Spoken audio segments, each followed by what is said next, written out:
Oi pessoal, tudo bem? Meu nome é Walter Pereira Carpe Júnior e eu sou professor do Departamento de Engenharia Elétrica e Eletrônica da Universidade Federal de Santa Catarina. Bem, nós estamos aqui para um curso sobre ondas eletromagnéticas.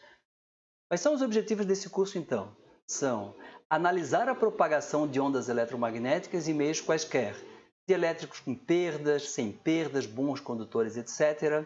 Analisar a propagação em linhas de transmissão, sejam linhas de transmissão de sinais, cabo coaxial, por exemplo, ou linhas de potência. As equações que nós vamos ver servem para os dois casos. Vamos apresentar os guias de onda e as cavidades ressonantes, que são dois dispositivos bastante importantes na área de microondas, e vamos fazer uma introdução às antenas.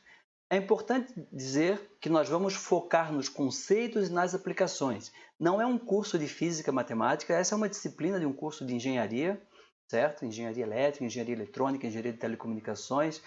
Então, nós vamos focar, sobretudo, nos conceitos e nas aplicações. Nós vamos utilizar a matemática para chegar às equações, vamos analisar as equações, mas nós vamos dar um enfoque bem maior aos conceitos e às aplicações. Quais são os pré-requisitos para se cursar essa disciplina? Essa aqui é uma disciplina longa, né? Ela é oferecida aqui nos cursos de engenharia, de alguns cursos aqui da UFSC, certo? Então ela tem alguns pré-requisitos.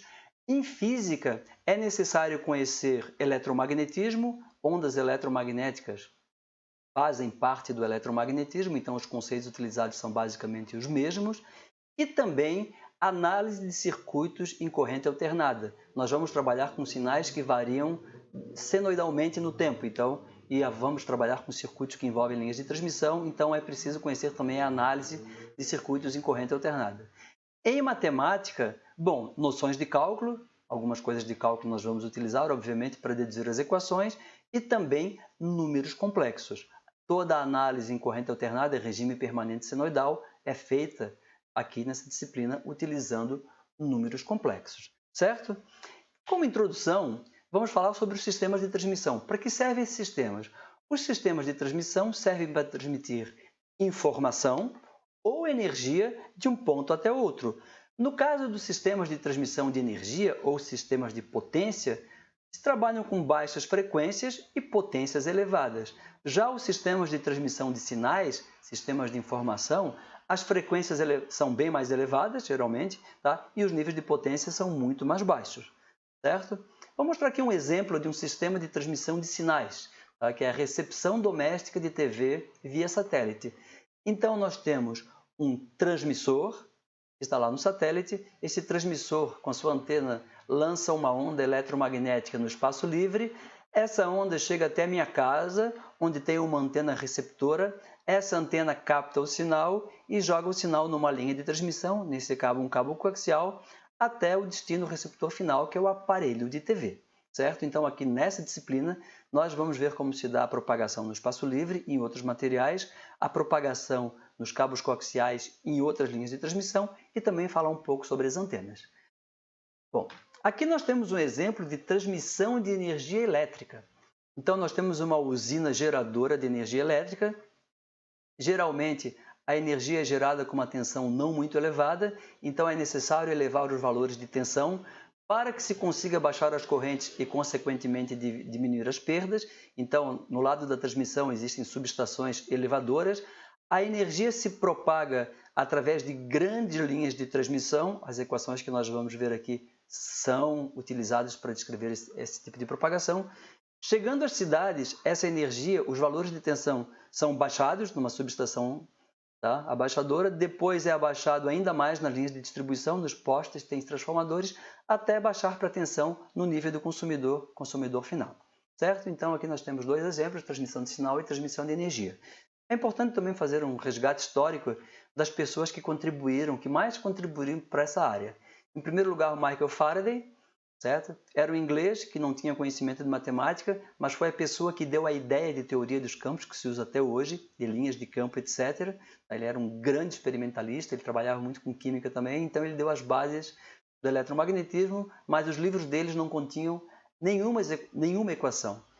Logo depois dele, apoiado em seus trabalhos, veio o Maxwell, já era hipster naquela época, certo? Assim como o de baixo, tá? Ele, então, deu um formalismo matemático para as ideias de Faraday, e não só isso, ele deu uma colaboração, ele também acrescentou termos importantes, deu uma contribuição no eletromagnetismo, só que as equações que ele desenvolveu, que são as equações que descrevem todos os fenômenos eletromagnéticos, eram 20. Não era no formato que a gente conhece hoje. Então, o Maxwell era escocês.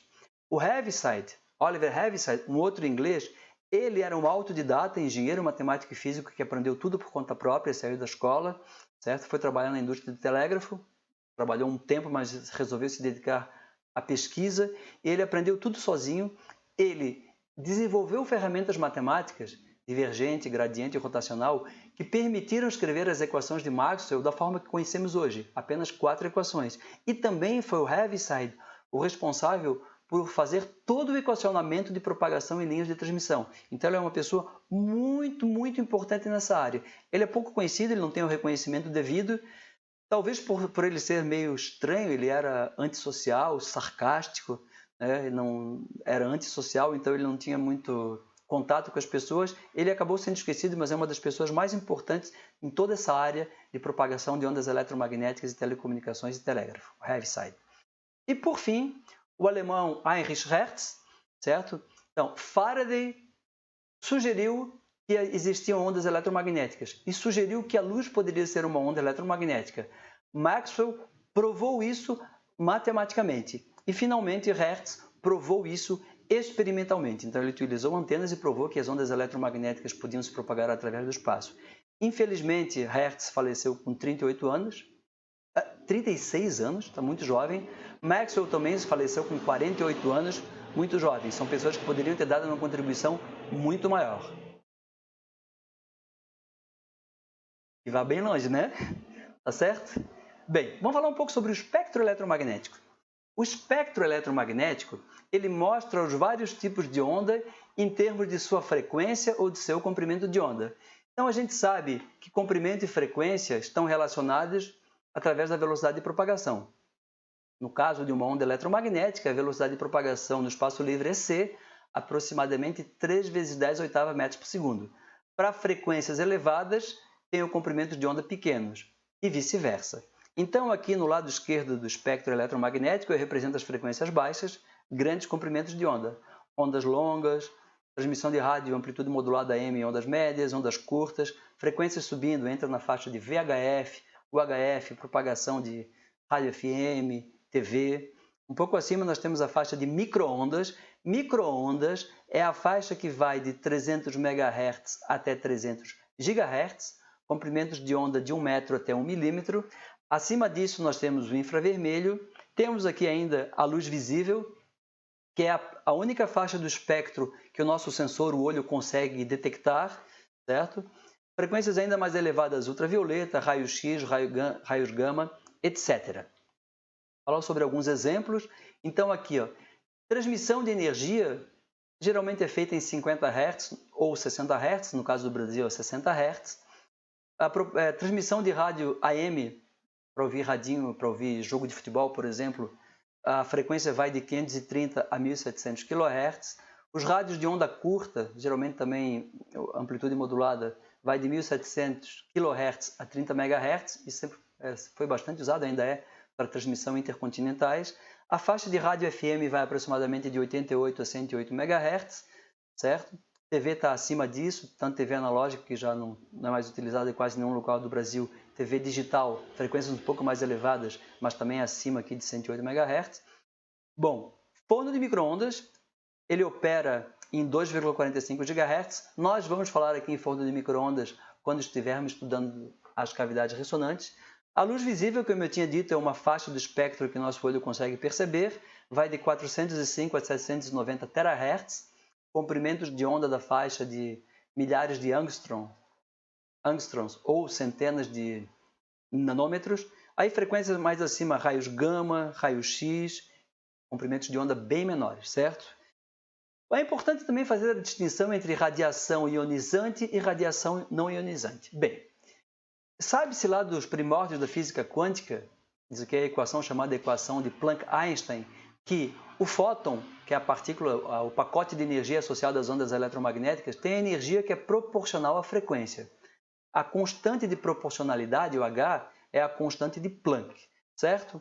Bom, quando a frequência é suficientemente alta, no caso acima de 2,4 vezes 10 a 15 Hz, o fóton tem energia suficiente para arrancar elétrons dos átomos, ou seja, ionizar os átomos. Por isso a radiação chamada ionizante. Isso acontece para faixas acima de ultravioleta.